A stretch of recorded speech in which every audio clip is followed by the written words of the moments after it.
হাঁটুতে অসম্ভব ব্যথা, ভাঁজ করতে অসুবিধা হচ্ছে, কখনো হাঁটু লক হয়ে যাচ্ছে, সিঁড়ি দিয়ে ওঠানামায় সমস্যা ইত্যাদি নানা হাঁটুর সমস্যা নিয়ে জেরবার বহু মানুষ। কিন্তু এই যে হাঁটুর সমস্যা, এটা কিন্তু কোনো বয়স দেখে হচ্ছে না। একটা সময় হয়তো কিছু বয়স্ক মানুষ এই সমস্যায় ভুগতেন, কিন্তু ইদানিংকালে দেখা যাচ্ছে যে বহু মানুষ বিভিন্ন বয়স নির্বিশেষে এই সমস্যায় আক্রান্ত হচ্ছেন। তো হাঁটুর এই সমস্যার মূল কারণ হিসেবে উঠে আসছে আর্থ্রাইটিস।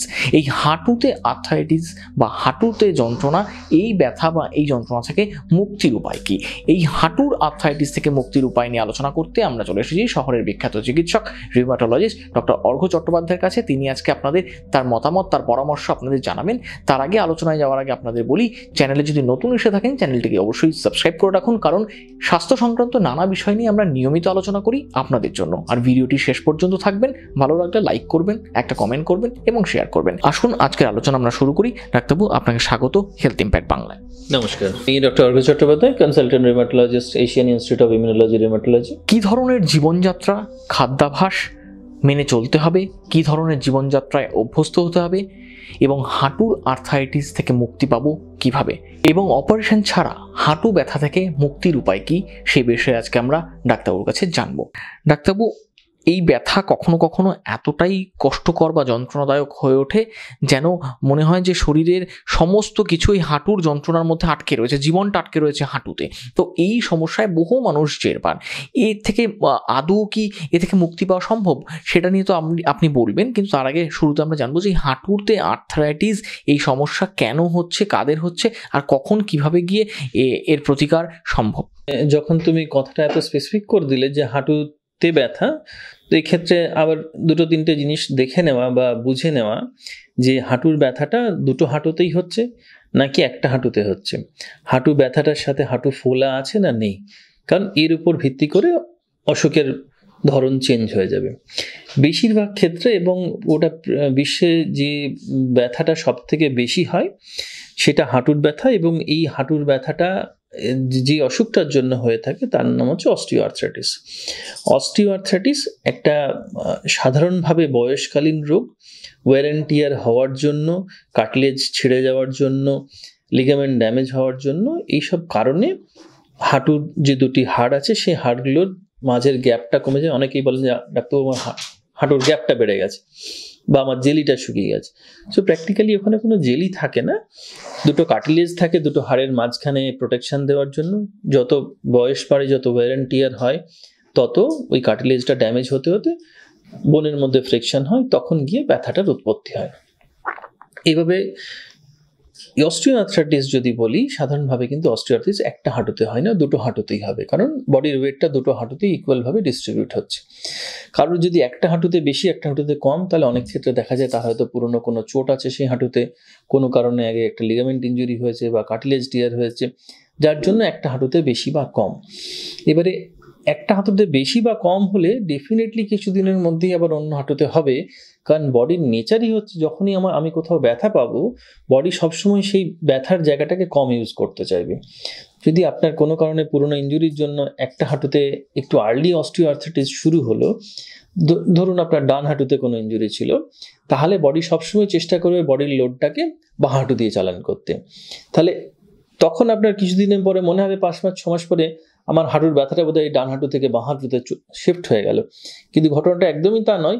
ওই হাঁটুটা বডি ইউজ করতে চাইছে না বলে, ওখানে পেন ফিল করছে বলে, বডি সবসময় বাইপাস করছে বলে এবার এই হাঁটুটাও ড্যামেজ হলো, এখন দুটো হাঁটুই ড্যামেজ হলো। এবং ইন জেনারেল বডি যেটা সব থেকে বেশি পেন সেটাকেই পারসিভ করে। আপনার যদি অন্য কোথাও, আজ যে দুটো হাঁটু একটা মানুষের অস্টিওআর্থ্রাইটিস আছে, তার যদি ধুম করে একটা কোথাও ফ্র্যাকচার হয়ে যায়, তার যে পেনের ইন্টেন্সিটি হবে, তখন কিন্তু তার আর হাঁটুর ব্যথাটা মনে থাকবে না, তখন ওই ফ্র্যাকচারের ব্যথাটাই তার মনে থাকবে। সেজন্য পেন সবসময় আমরা পারসিভ করি যেটার ইন্টেন্সিটি বেশি, সেই অনুযায়ী আমরা মনে করি বোধহয় শুধু ওটাতেই ব্যথা হচ্ছে, আর কোথাও ব্যথা নেই। এবারে এই অস্টিওআর্থ্রাইটিসের ব্যথাগুলো কিন্তু হাঁটাচলা করলে, হাঁটু মুড়ে বসলে, সিঁড়ি ভাঙলে, অনেকক্ষণ দাঁড়িয়ে থাকলে, তখন এই ব্যথাগুলো বেশি হবে।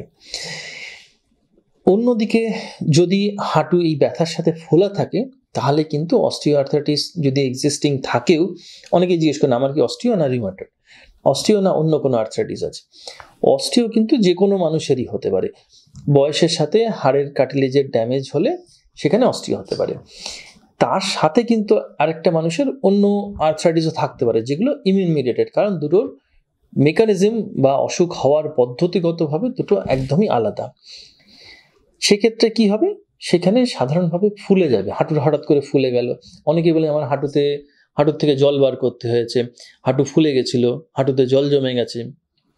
তো এই যে ফুলে যাওয়ার ঘটনাটা যখন ঘটছে, তখন সেখানে একটা ইনফ্লামেশন হচ্ছে বলে সেখানে ফ্লুইড কালেকশন হচ্ছে বা জল জমে যাচ্ছে। এই ফ্লুইড কালেকশনের ঘটনা যদি ঘটে থাকে, তাহলে খুঁজতে হবে যে জিনিসটা শুধুমাত্র অস্টিও নেই, অস্টিওর সাথে আরেকটা কিছু আছে। সেটা একটা রিউমাটয়েড হতে পারে, অন্য কোনো বাতের সমস্যা হতে পারে, ইভেন একটা সাধারণ ইউরিক অ্যাসিডও হতে পারে, যে হাঁটুর জয়েন্টের মধ্যে ড্যামেজ জয়েন্টে ইউরিক অ্যাসিড জমা পড়ে গিয়ে সেখানে একটা হঠাৎ করে ইনফ্লামেশন তৈরি করেছে, যার জন্য হাঁটুটা ফুলে গেছে। তাহলে ফুলে যাওয়াটা কিন্তু সাধারণভাবে অস্টিওআর্থ্রাইটিসের লক্ষণ নয়। ব্যথা, হাঁটাচলা করলে বাড়া, সিঁড়ি ভাঙলে বাড়া, সেটা অস্টিওআর্থ্রাইটিসের লক্ষণ। কোনো মানুষের হাঁটুর ব্যথার সাথে যদি হাঁটু ফুলে গিয়ে থাকে, তাহলে অস্টিওআর্থ্রাইটিসের সাথে অন্য কোনো বাতের সমস্যা আছে, সেটা খুঁজে বার করতে হবে, কারণ সেই পার্টটা খুব ইজি টু ট্রিট। সেটার জন্য প্রচুর ধরনের ওষুধপত্র আছে। সেই ফোলা ব্যথার পার্টটা কিন্তু ওষুধপত্র দিলে খুব তাড়াতাড়ি এবং খুব সহজেই সেটা ট্রিটমেন্ট করা যায়। কিন্তু যে পার্টটা ড্যামেজের জন্য হচ্ছে, সে ড্যামেজকে রাতারাতি রিকভার করা যায় না। একটা মানুষের মাসেল স্ট্রেংথ যেটা আছে, সেটা রাতারাতিকে রিগেন করা যায় না। একটা মানুষ যদি 80 কিলো 90 কিলো ওজন হয়ে থাকে, তার ওজনটা যেমন রাতারাতি কমিয়ে নেওয়া যায় না। তো সেজন্য এর রিকভারির প্রসেসটা অনেক স্লো থাকে। কিন্তু অস্টিওআর্থ্রাইটিসের ক্ষেত্রে মেইন ফোকাসটা আবার বলছি এক্সারসাইজের উপর রাখতে হবে। মোস্টলি কোয়াড্রিসেপস যে এক্সারসাইজ আছে, সেই এক্সারসাইজগুলো করা রেগুলার। হাঁটু যতটা প্র্যাকটিক্যালি ভাঁজ না করা, সিঁড়ি যতটা প্র্যাকটিক্যালি কম ভাঙা যায় সেটা করা। তো এক্সারসাইজটা যেটা হয় বেশিরভাগ ক্ষেত্রে অস্টিওআর্থ্রাইটিসের ক্ষেত্রে, মানুষ ধৈর্য হারিয়ে ফেলে যে না আমি তো এক্সারসাইজ করলাম, হঠাৎ করে মনে হলো 2 দিন এক্সারসাইজ করলাম আমার তো কমলো না। এবং ওয়েট রিডাকশনটা যেটা হয়, আমরা প্রত্যেককে বলে যে হাঁটাচলা না করলে আমাদের যা খাদ্যাভ্যাস, হঠাৎ করে ওজন কিন্তু শুধু ডায়েট করে ওজন কমানোটা খুব ডিফিকাল্ট, কারণ আমরা 1 মাস 2 মাস ডায়েট করি, তারপর সেই ডায়েট চার চলে যায়, আমরা নিজেদের মতন খেতে শুরু করি। তো সেই জায়গাটা যদি খরচা না করেন, যদি হেঁটে যদি এনার্জি এক্সপেন্ডিচার না হয়, তাহলে ওয়েট লস হওয়া খুব ডিফিকাল্ট। এবার কাউকে একটা হাঁটতে বললেন, সে বললাম আমি তো হাঁটলাম, হেঁটে আমার ব্যথা বেড়ে গেল। তো হঠাৎ করে একটা মানুষ যদি 80 কিলো 90 কিলো, তার দুটো হাঁটুতে অস্টিওআর্থ্রাইটিস হয়ে আছে, সে যদি 0.5 ঘন্টা হাঁটতে যায়, তাহলে ন্যাচারালি তার ব্যথা বেড়ে যাবে। তাহলে সেক্ষেত্রেও তার হাঁটাটা গ্র্যাজুয়ালি বাড়াতে হবে। প্রথম সপ্তাহ 1 সপ্তাহ 2 সপ্তাহ 5 মিনিট 7 মিনিট হাঁটলো, তারপরে আস্তে আস্তে 10 মিনিট 15 মিনিট করে আস্তে আস্তে টার্গেট করলো যে 0.5 ঘন্টা করে হাঁটবো। এই গ্র্যাজুয়ালি জিনিসটা প্রসেস করলে গোটা জিনিসটাই স্মুথলি আস্তে আস্তে বেটারমেন্টের দিকে যাবে। এবং যখন ব্যাপারটা বেটার হবে, তখন এক্সারসাইজটাকে মেনটেন করা, কারণ ওটাকে একটা ওষুধ হিসেবে ধরে নিতে হবে। এক্সারসাইজটা এক্ষেত্রে ওষুধ। যত ভালো রেগুলার ক্রনিক্যালি এক্সারসাইজটা করে যাবেন, তত হাঁটুটা প্রোটেক্টেড থাকবে। ডাক্তারবাবু, একটা বিষয় অনেকেই বলেন, যেটা বলতে শোনা যায় যে হাঁটু ব্যথার জন্য ব্যায়ামটা করতে পারছেন না। ডাক্তারবাবু বলেছে ব্যায়াম করতে, কিন্তু ব্যায়ামটা করতে পারছেন না। সেক্ষেত্রে তিনি কি করবেন? যে কোনো ব্যায়ামেরই নিয়ম, ব্যায়ামটা গ্র্যাজুয়ালি বাড়াতে হবে। হঠাৎ করে আমি কাউকে বললাম যে 0.5 ঘন্টা এক্সারসাইজটা করবেন, সেই দেখছেন 0.5 ঘন্টা করতে পারছে না, কারণ তার বডি অ্যাকাস্টম নয় সেই এক্সারসাইজটা করতে। তাকে গ্র্যাজুয়ালি এক্সারসাইজের টাইমটা বাড়াতে হবে। এক্সারসাইজ হঠাৎ করে একদিন বেশি করতে গেলে ন্যাচারালি প্রথম দিকটাতে পেন বেড়ে যেতে পারে। তো গ্র্যাজুয়ালি করলে সেই জায়গাটা অ্যাভয়েড করতে পারবেন এবং স্মুথলি যেটা অ্যাচিভ করতে চাইছে সেটা করতে পারবে।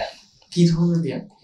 কোয়াড্রিসেপস এক্সারসাইজ বলে স্পেসিফিক যে এক্সারসাইজ আছে, মানে নি জয়েন্টের আশেপাশের যে মাসেল আছে, সেই মাসেলগুলো স্ট্রেংথেনিং করতে হবে। কোয়াড্রিসেপস বলে স্পেসিফিক একটা এক্সারসাইজ আছে, সেই এক্সারসাইজটা করলে এই মাসেল স্ট্রেংথ বাড়লে দুটো হাড়ের মধ্যে ঘষা লাগাটা কমবে।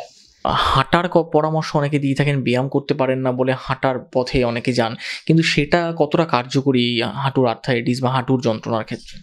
দুটোর মেকানিজম কিন্তু আলাদা, মানে দুটোই করতে হবে। হাঁটলে আপনার ওজনটা কমাতে পারবেন, হাঁটলে তাহলে সেখানে বডি অফলোডিং হবে, উপর থেকে যে হাঁটুর উপর চাপটা পড়ছে সেই চাপটা কমবে, সেটা একদিকে হেল্প করবে। হাঁটুর এক্সারসাইজ যেটা বললাম, কোয়াড্রিসেপ এক্সারসাইজটা, সেটা করলে হাঁটুর অ্যারাউন্ডের মাসেলগুলো স্ট্রেংথ বাড়বে। তাহলে এটা দুদিক দিয়ে হেল্প হবে, শুধু এটা আইদার অর করলে হবে না, দুটোই করতে হবে এবং দুটোই গ্র্যাজুয়ালি বাড়াতে হবে। কোনোটাই হঠাৎ করে একদিন বেশি করা যাবে না, তাহলে পেন সিমটম বেড়ে যাবে। যে হাঁটুর ব্যথা নিয়ে দীর্ঘদিন যিনি ভুগছেন, একটা সময় গিয়ে দেখা গেল কিছুতেই তিনি সেই হাঁটু ব্যথা সারিয়ে উঠতে পারলেন না, তখন ডাক্তারবাবুর পরামর্শে বা কেউ তাকে সাজেশন দিলেন যে হাঁটু বদলে নেওয়া। তো এই হাঁটু প্রতিস্থাপনটা কোন পর্যায়ে গিয়ে কখন প্রয়োজন হয়ে ওঠে? হাঁটু প্রতিস্থাপন সেটা অ্যাকচুয়ালি ডিপেন্ড করে মানুষের তার মানে লাইফস্টাইল কীরকম। আমার ধরুন আমাকে রোজ হেঁটে অফিস যেতে হয়, তাহলে আমার ক্ষেত্রে হয়তো যদি আমি এক্সারসাইজ করে অ্যাডিকুয়েট এক্সারসাইজ করে বাকি যে সাপোর্টিভ ওষুধপত্র আছে সেই জিনিসগুলো ডেফিনেটলি আমি এক্সক্লুড করে নিয়েছি, আর কোনো অটোইমিউন ডিজিজ তার সাথে নেই, সেইগুলো করার পর আমি যদি দেখি না আমার পিওর শুধু অস্টিওআর্থ্রাইটিস আছে এবং এক্সারসাইজ করে আমি করতে পারছি না, আমার কোয়ালিটি অফ লাইফ হ্যাম্পার হচ্ছে, আমার হাঁটু ব্যথার জন্য রোজ আমাকে মনে হচ্ছে ব্যথার ওষুধটা খেলে ভালো হয়, তাহলে সেক্ষেত্রে চেঞ্জ করে নেওয়া। অন্যদিকে আরেকজন ধরুন বাড়িতে একজন মা আছেন, ঠাকুমা আছেন, যিনি বাড়ির মধ্যেই বাড়ির কাজ করছেন, বাড়ির মধ্যেই আছেন, অন্য কোথাও যাচ্ছেন না, তার জীবনটা ওই ক্ষুদ্র পরিসরের মধ্যে আছে, বা বাড়ির কাছে ছোটোখাটো কোথাও হাঁটাচলা করছেন, সেক্ষেত্রে তার যদি ব্যথা না হয়, সেই কাজটা রোজকার দৈনন্দিন কাজটা যদি ব্যথার ওষুধ ছাড়া সে ম্যানেজ করে নিতে পারে, তাহলে হাঁটু বদলানোর কোনো দরকার নেই। এটা কোনো ইমার্জেন্সি অপারেশন নয় যে না করলে পরে ক্ষতি হয়ে যাবে। তো যতদিন ব্যথার ওষুধ ছাড়া জিনিসটাকে মেনটেন করা যাচ্ছে ততদিন আপনি ডেফার করতে পারেন। যখন দেখছেন যে না ব্যথার ওষুধ ছাড়া আর আমি ওটাকে চলাফেরা করতে পারছি না, আমার নিত্যদিনের কাজকর্ম হচ্ছে না, আমার দৈনন্দিন জীবন হ্যাম্পার হচ্ছে, অন্যদিকে ধরুন কি কারোর পাহাড়ে ট্রেকিং করার খুব ইচ্ছা, বেড়াতে যাওয়ার খুব ইচ্ছা, তার হয়তো অনেক আর্লি লাগতে পারে সে যদি ডিজিজ কন্ট্রোল না হয়, দেন যে লোকটা সিডেন্টারি বসে আছে। আবার ধরুন একদম এক্সট্রিম অস্টিওআর্থ্রাইটিস হয়ে আছে, সে একদম হাঁটাচলা করতে, কিন্তু মানুষটা কোনো কারণে বেড বাউন্ড, তার রিপ্লেস করার কোনো দরকার নেই। তো গোটাটাই ডিপেন্ড করছে কার কী ধরনের কাজের নেচার, সে কতটা তার পেন টলারেন্স কী আছে। রোজ যদি বা প্রায়ই যদি ব্যথার ওষুধ খেতে লাগছে হাঁটুর ব্যথার জন্য, তাহলে রিপ্লেস করার চিন্তা ভাবনার জায়গাটা তাহলে আসবে। ডাক্তারবাবু, এই কষ্টদায়ক ব্যথাকে কোন পর্যায়ে গেলে বা কখন সেটা আমরা অসুখ হিসেবে ধরে নেব বা চিকিৎসকের শরণাপন্ন হতে হবে, এটা কখন বোঝা যায়? হাঁটুর ব্যথা যত আর্লি দেখাবে তত আর্লি প্রিভেনশন করা যেতে পারে যদি অস্টিওআর্থ্রাইটিস হয়। যদি সঙ্গে কোনো অন্য আর্থ্রাইটিস থাকে সেটাও সেক্ষেত্রে ওষুধপত্র দিয়ে ম্যানেজেবল হয়। সে যত আর্লি ডায়াগনোসিস হবে এইসব অসুখগুলোর ক্ষেত্রে তত মানে আউটকাম লং টার্মে বেটার থাকবে, তত কম ওষুধে ভালো থাকতে পারবেন। সেহেতু ব্যথার শুরুতেই দেখিয়ে নিলে ওভারঅল লং টার্ম প্রগনোসিস অনেক বেটার হয়। সেক্ষেত্রে হয়তো পরের দিকে আর দেখাতে হবে না, মানে যেটা উল্টো হয়, মানে সেই জন্য এখন ব্যথাটা আছে থাক একটু বাড়ুক, যত ড্যামেজ হবে তত রিকভারি হওয়ার চান্স কমে যাবে। সেক্ষেত্রে আপনাকে ঘন ঘন দেখাতে হচ্ছে তখন। কিন্তু আর্লি দেখে এক্সারসাইজগুলো ঠিক করে দেখে বুঝে নিলেন, অন্য কোনো অসুখ আছে কিনা দেখে নিলে, সেটা যদি মিটে যায়, আমি এরকম অনেকেই আমার আছেন, আমি বলেছি না আর দেখাতে লাগবে না, এবার থেকে ব্যায়ামটা করবেন আর আসার দরকার নেই। কারণ আমি প্রতিবার এসে তো আমি ওটাই বলবো, কারণ সে যথেষ্ট আর্লি এসছে, সে ওষুধপত্রগুলো যতটুকু লেগেছে খেয়েছে, ওষুধপত্র বন্ধ হয়ে গেছে, এক্সারসাইজ করে ভালো আছে, তো তার প্রতিবার আমার কাছে 2 মাসে 6 মাসে এসে এটা শোনার কোনো দরকার নেই যে এক্সারসাইজ করবেন। তো যতদিন ভালো থাকছে, সে জেনে নিয়েছে কী করতে হবে, সেগুলো কন্টিনিউ করবে। অর্থাৎ দর্শক বন্ধু, হাঁটুর ব্যথায় যারা অত্যন্ত জেরবার, যারা প্রতিনিয়ত এই হাঁটুর ব্যথায় বা হাঁটুর আর্থ্রাইটিসে ভুগছেন, তাদের জন্য ডাক্তারবাবু তার সুচিন্তিত পরামর্শ দিলেন। আপনারা যদি এই আলোচনার পরেও অন্য কোনো প্রশ্ন আপনাদের থেকে থাকে এই বিষয়ে, তাহলে অবশ্যই আমাদের কমেন্ট বক্সে জানান এবং আমাদের ভিডিওটিতে লাইক করবেন, কমেন্ট করবেন এবং শেয়ার করবেন। আজকের জন্য এখানেই শেষ করছি। ভালো থাকবেন, সুস্থ থাকবেন, ধন্যবাদ।